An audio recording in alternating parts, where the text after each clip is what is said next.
Morning, this is Rich Nelson with Allendale. Special update for you. This is April 8th of 2022. USDA's monthly supply demand report here this morning was a little disappointing for the bull side on the corn numbers. USDA left ending stocks unchanged at 1.440 billion.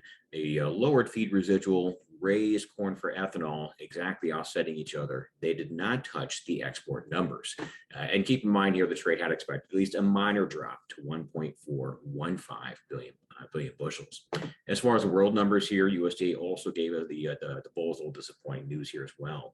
Ukraine exports dropped another 4.5 million bushels on today's report, or 4.5 million tons, and they offset that only 1.5 million tons with an increase for Brazil's corn exports. That means they left the net non-U.S. export numbers to a decline of 3 million bushels, or 3 million tons. That equates to 118 million bushels. So the fact that they did this without adjusting the U.S. whole crop numbers, that certainly was a bit of a surprise here. As far as the U.S. soybeans, ending stocks here, 260 million bushels, lowered from 285. That was right close to the average trade estimate, so no major surprise there. As far as the soybeans on the world balance sheet, well, it looks like they did lower that Brazilian soybean crop, 127 million tons, now 125. As far as the news on the China side, a little surprise here for us. They lowered the old crop Chinese soybean import numbers yet again. They have Chinese soybean imports now at only 91 million tons. So it's a pretty steep drop from last year's 99.8 import. As far as the U.S. wheat balance sheet, well, they raised stocks a little more than trade expected to see here.